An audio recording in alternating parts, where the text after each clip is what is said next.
Bastidor CBN. Oferecimento GS Inima Ambiente. Nós cuidamos de água, nós cuidamos da vida. WTC Ribeirão Preto, onde tudo se conecta ao seu mundo. Copema Empreendimentos. Sicredi, não é só dinheiro, é ter com quem contar. SideLog, a mais moderna área para a instalação da sua empresa. Base Química, responsabilidade com a vida. Sábado, 11 horas da manhã, após o Repórter CBN, você tem um compromisso conosco no Bastidor CBN, sempre um programa trazendo pessoas importantes, interessantes e temas não tão diferentes disso. E hoje eu estou recebendo um amigo querido de moleque, que eu vi moleque, porque eu sou mais velho que ele. Raí. Ô, Raí, você tem brasileiro? Você não tem brasileiro não, né? Eu não tenho brasileiro. Foram os dois primeiros irmãos, Prazer estar falando com você mais uma vez, de longe agora, mas é sempre um prazer. Claro, e com os teus ouvintes. Muito obrigado. O meu pai, ele colocou brasileiro nos dois primeiros, porque tinha origem grega, né? Aí ele quis se sinalizar. No terceiro, a gente não sabe ainda muito porquê, porque era Sófocles também, mas teve o Sócrates brasileiro, né? O Magrão. E o Sóstenes brasileiro. Depois não teve mais brasileiro. Brasileiro não é o sobrenome, é o nome composto, né? Porra, e você justamente fala do Sóstenes e do Sócrates, né? Porra, é só isso que eu não queria ouvir nesse exato momento, porque como a gente se conhece, né? Desde moleque, é uma coisa, puxa, bom. Nossa família estava sempre próxima aí, né? Os irmãos aí, com história aí em Ribeirão Preto, construindo história aí em Ribeirão Preto, né? Mas vão estar sempre vivos aí na nossa... Ainda mais o Sócrates, né? Ainda mais o Sócrates, que eu digo que todo mundo escreve sobre o Sócrates, mas todo mundo escreve sobre o Sócrates do Corinthians para frente. Do Corinthians para trás, tem que perguntar pro Said, tem que perguntar pro Zé Ernesto, tem que perguntar pro Zé Bernardes, que é quem viu, né, o seu irmão lá, moleque, começar a jogar bola, etc, você nascendo, que foi aquela turma que viu, mas enfim. Bom, você é o sexto filho do Vieira e da Guió. Apanhou muito dos mais velhos, como é que foi? Apanhei um pouquinho, não tinha muita voz ali na frente, mas principalmente do Raimar, e principalmente quando eu comecei a ganhar dele no futebol, né? Aí ele começou a apelar um pouquinho. Mas também aí ele falou assim, mas você foi jogar basquete com ele também e não deu certo. Foi verdade. O Sócrates, é claro que foi minha grande referência no futebol e na vida e tudo. Além dos outros irmãos, cada um com as suas características, me influenciaram bastante. E o Raimar era mais próximo, né? O Raimar a gente tem 2 anos de diferença, 2 anos e meio de diferença. E cresci com ele, né? A gente ia para a escola juntos e ele me influenciou bastante nesse amor, nessa paixão pelo futebol, pelo esporte, de maneira geral. E ele, você conhece bem, ele é um apaixonado, acho que de todos eles, ele é o mais apaixonado pelo esporte, que acompanhou a carreira do Sócrates, a minha, e teve a dele de basquete, né? Jogador profissional de basquete. E eu acabei ficando na dúvida por causa dele, né? Eu comecei jogando basquete mais, assim, em clube. Até os 13 anos, 12, 13 anos, eu jogava basquete pela Recreativa. E sempre ia assistir os jogos do Raimar e tal. Ia também lá no Botafogo ver o Magrão. Mas via com a mesma paixão o basquete do Raimar, então ele me influenciou bastante. E aí com 12, 13 eu percebi que eu tinha mais facilidade com os pés do que com as mãos, apesar de ter jogado, ter sido, eu tenho um orgulho, eu sempre brinco, os pessoal acham graça, mas é verdade, né? Eu com 12 anos fui vice-campeão paulista, mini-mirim de basquete, então eu tenho isso como um dos títulos importantes da minha carreira também, só que em outro esporte. Eu não sei se pode chamar o Raimar de neguinha, de negão mais, hoje eu já não sei o que pode, o que não pode, mas é porque... Meu pai chamava ele de Nelore. Pô, também, Nelore alta raça, alta qualidade, né, porque o tamanho do homem, você tá brincando, não tem ninguém mais forte que o Raimar naquela família, pelo amor de Deus. E o Raimar, você sabe que ele é forte, nossa, não um touro, né mesmo, né? E o Raimar, você sabe que ele jogava bem futebol também, né? Não sei se você teve oportunidade de acompanhar ele também, né? Sim, ele brincava bem também. Inclusive ele brincava no clube de campo lá na areia, do clube de campo da Recreativa com a turma do Marista.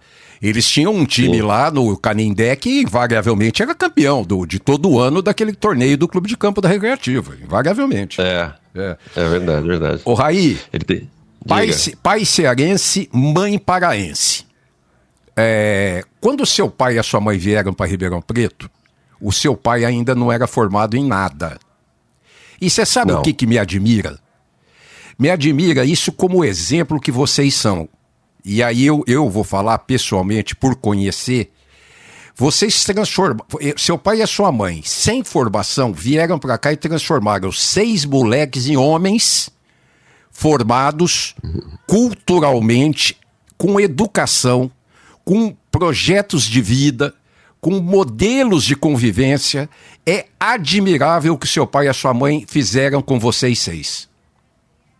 Bom, sabe, bom você falar isso, que realmente são 2 personagens mesmo em todos os aspectos, né? Não só pela experiência, história de vida, exemplo de vida, que foi responsável, né? Quando alguém elogia o Raimar, o Sócrates, os outros, é muito deles.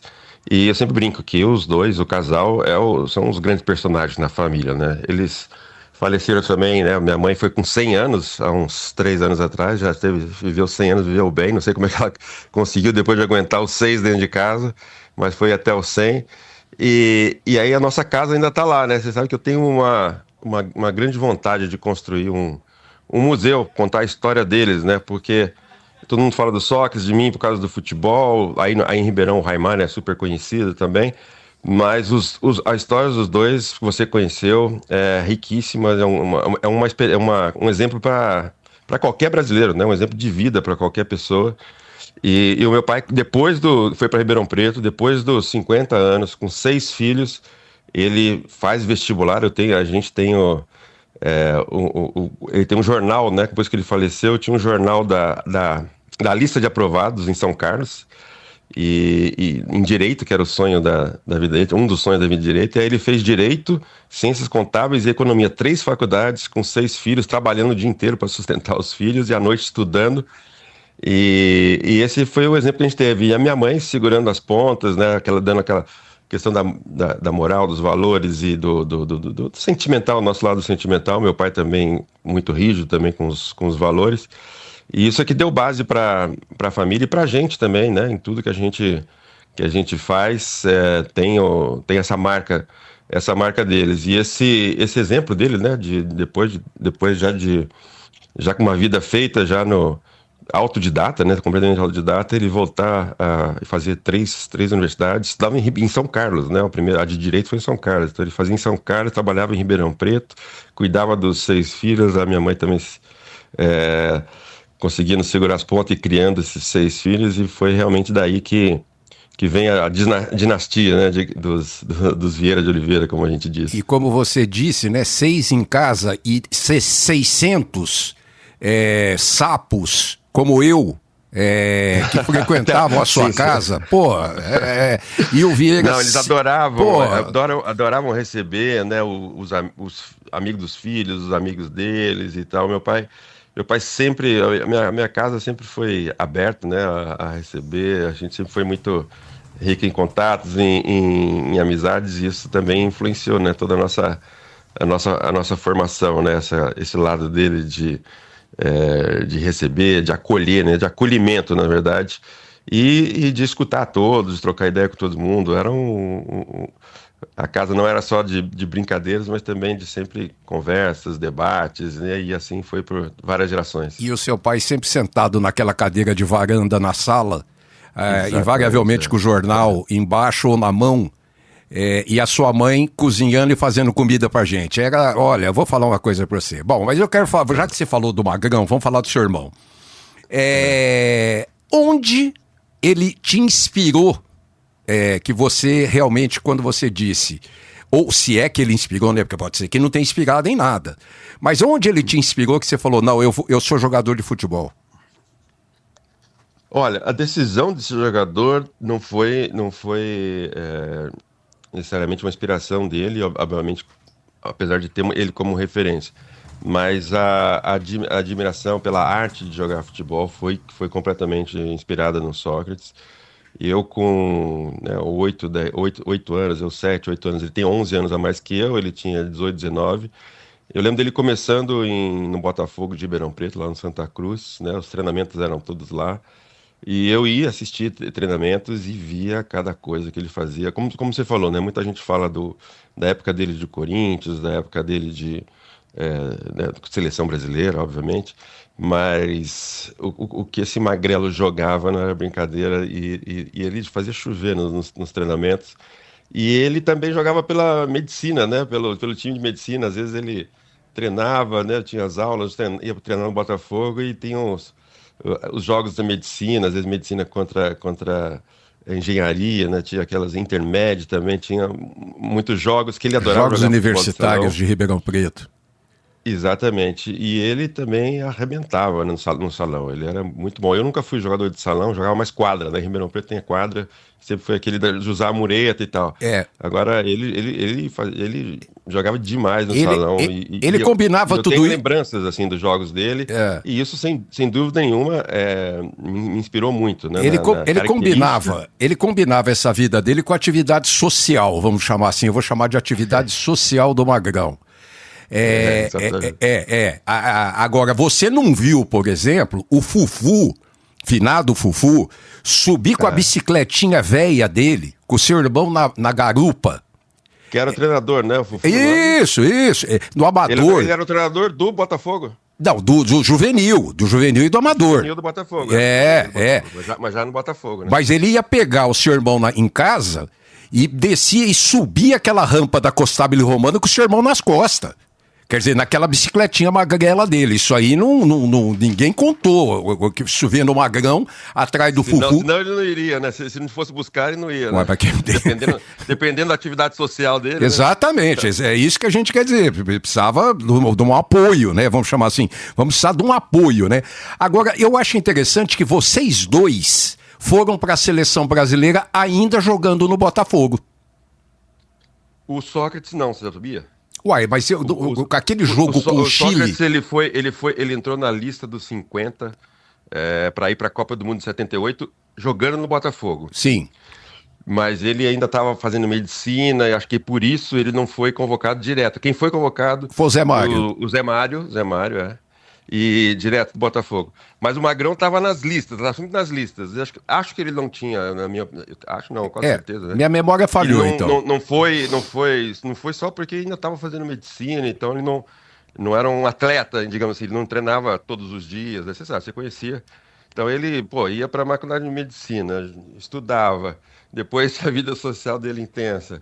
Então eu acho que isso acabou fazendo com que Mas com certeza já era um dos melhores jogadores do Brasil jogando no Botafogo. Para mim, do mundo. Para mim, um dos melhores do mundo. Não posso pelo amor de Deus. Agora, como é que foi a sua convivência? Primeiro no Botafogo, mas foi muito pouca. Basicamente não existiu sua convivência junto com ele. Mas como é que foi a sua convivência, você no São Paulo e ele no Corinthians? No Botafogo não teve, porque ele saiu com 24 anos, eu estava ainda com 13, né? E comecei no Botafogo, comecei à tarde, assim, de quase 14 para 15 anos, jogando no Botafogo. O que eu lembro dele no Botafogo, ele vinha assistir vários jogos meus, um deles até, aí já estava no profissional, jovem, ainda com 18 anos. O Botafogo estava numa temporada que estava meio mal ainda, quase para descer para a segunda divisão, e ele foi assistir um jogo e teve um pênalti. Ele foi com meu pai. E teve um pênalti que o Ronaldo, que era o centroavante, tinha perdido um pênalti, era um jogo decisivo para a gente se manter na primeira divisão. Aí quem era o batedor, ele não era o batedor ainda porque era muito novo, o Ronaldo perdeu no primeiro tempo, no segundo tempo teve no último minuto de jogo uma pressão danada, e teve outro pênalti, e eu peguei a bola e fui bater, né? E eles me contaram que depois meu pai falou assim, não, ele é louco, não vai fazer. E o Magrão daquele jeito dele, eu falei assim, tem que ser ele mesmo, tem que bater. Claro. É óbvio. E isso mais uma influência dele, né? Essa coisa de chamar atenção, responsabilidade, não sei o que, sem dúvida nenhuma, também teve a influência dele na minha carreira. Mas aí quando eu estava no São Paulo, ele acompanhou bastante, me falava, mesmo se ele estava com uma vida muito bem agitada ainda, foi para a Itália, depois voltou, foi para o Flamengo.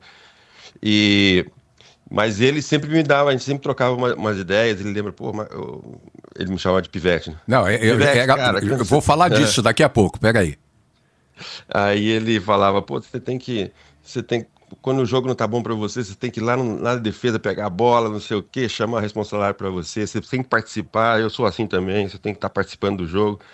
Então sempre dava uns toques e percebia que ele acompanhava tudo. E depois, sim, quando eu voltei da França, né, para essa relação do Magrão com São Paulo, quando eu voltei para a França, que teve aquele jogo contra o Corinthians, em 98, ele estava no Brasil e aí estava em São Paulo.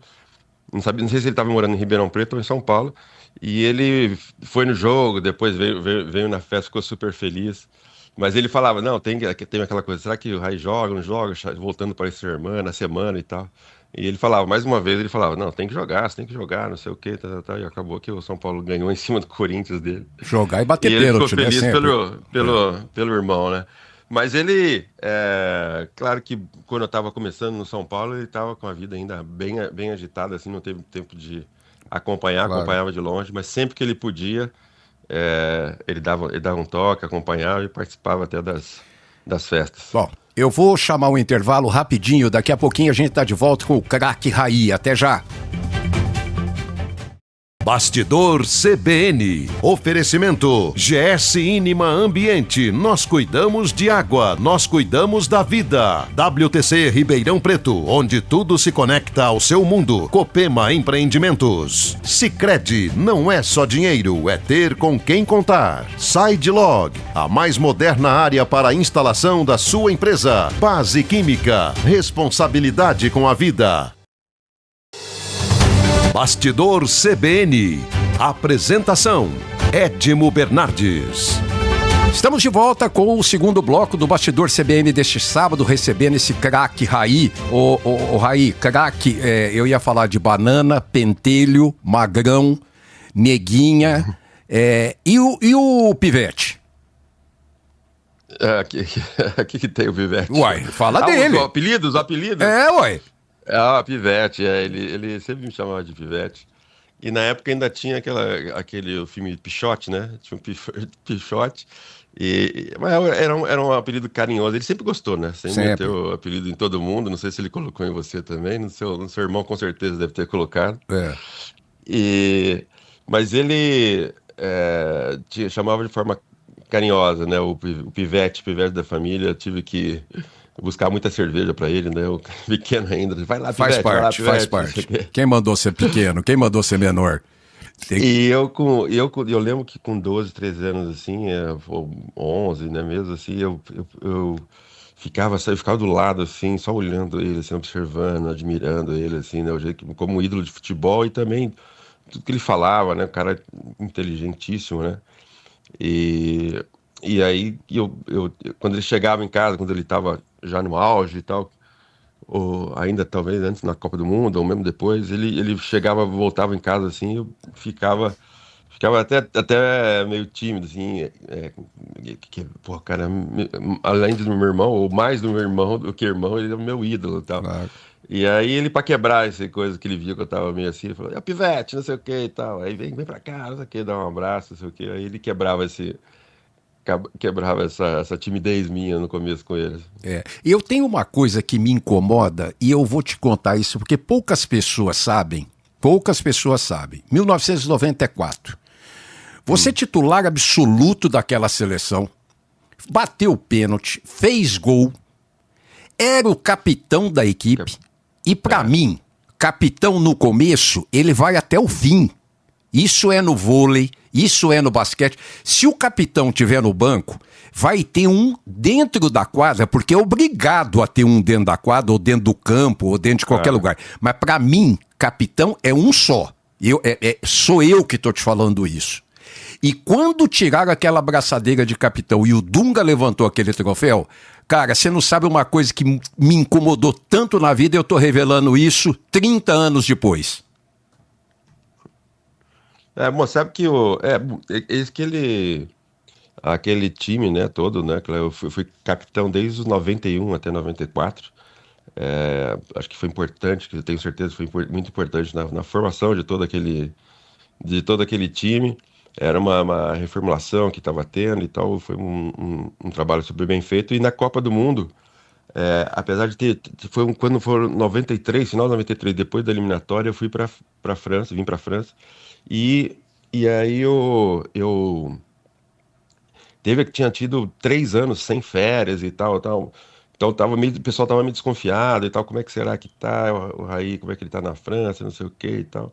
Mas o primeiro jogo eu fui considerado melhor em campo, né? Fiz o gol de pênalti. Segundo jogo a gente ganhou de 3-0 do Camarões.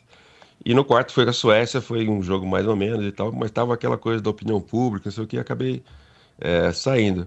Mas eu concordo com você de uma certa forma, mas confesso que isso na época, na hora, assim, eu nem pensei nisso. Mas a mim me incomoda até hoje. Eu nem pensei nisso, tava mais comemorando, pensando aí no todo. Mas acho que a maneira com que. E aí que eu encarei também, né? Depois do terceiro, são 7 jogos a Copa, né? 3 jogos eu fui titular e entrei em 2 outros, né? Participei de 5 jogos. E como você falou, né? Todo time vencedor tem vários ídolos, tem o capitão, né? Que é assim, mas tem vários líderes, digamos assim, ídolos, não, líderes. E o Dunga era um desses, assim como outros jogadores ali. Era o Ricardo Gomes, que se machucou no final, já tinha sido capitão da seleção brasileira também. Então tinham vários jogadores já com experiência para ser capitão. Mas na hora a gente, pô, juro que eu nem pensei nisso e tal. Mas já teve, você não é o primeiro a me falar isso, e a gente já vê, isso é verdade, que a gente vê em outros esportes. Mas ali tava todo um grupo só e não mexeu comigo nada, nenhuma coisa, não me melindrou isso aí também, não. E eu vou te fazer uma pergunta que você fica à vontade para não responder, tá? Bem à vontade. O Zagallo foi te encher o saco para você retrair, para você jogar para trás e você não concordando, tiraram você? Não. Era o Parreira o treinador e o Zagallo era o assistente. Né? Mas conta a história que o Parreira não tinha coragem de falar com você. Não. Sem dúvida nenhuma, o Parreira tinha preferência, né? Mais do que o Zagallo, né? Pela minha. E não sei, tinha alguma coisa. Tanto é que o Zagallo não me chamou para 98. Eu estava aqui arrebentando na França, o Zagallo foi o técnico de 98 e ele não me chamou. Então tinha alguma coisa Zagallo, mas não teve nenhuma conversa, assim, não. Com certeza, pode ter tido entre Parreira e Zagallo, mas não teve comigo, não teve nenhuma conversa. Acredito até, né, que o Parreira trocava tudo, né, e o Parreira ele sempre me manteve como capitão, né, aos 3 anos e tal. Então pode ter tido alguma influência do Zagallo, né, que eu acho que não era a preferência. Mas não teve nenhuma conversa, assim, não. Na hora a gente estava pensando mais no grupo mesmo e tal. E óbvio que acho que eu estava bem, né? Não tinha nada como você falou, né? Fui o melhor em campo no primeiro jogo, segundo ganhamos 3-0. Bateu pênalti. E no jogo contra a Suécia eu entrei no segundo tempo, estava 0-0, nós ganhamos o jogo, que era semifinal, né? Já. O jogo da Suécia foi que o Romário fez o gol de cabeça? De cabeça. É o único da vida dele. Assim, tem o cruzamento do Jorginho, daí a bola passa um pouquinho em cima de mim e ele pega atrás. Então, poderia ter sido titular aí até o final, sem dúvida nenhuma. Poderia ter jogado a Copa de 98, aí sim, na Copa de 98, eu estava super bem voando aqui na França, a Copa na França, né? E no final o Zagallo chamou o Giovani, né? Que jogava muito, né? Tava jogando bem no Santos. E na época, não sei se ele estava no Santos ou se ele já tinha ido para o Barcelona. Mas ele chama o Giovani no meu lugar. O Giovani joga meio tempo, sai e não entra nunca mais, né? Então tinha uma coisinha, uma birrinha do Zagallo comigo, com certeza. E a sua liderança podia ter feito uma diferença fantástica naquela final com tudo que aconteceu com o Ronaldo. Mas enfim, eu queria saber o seguinte, colocar uma coisa para você. Você foi capitão do Paris Saint-Germain.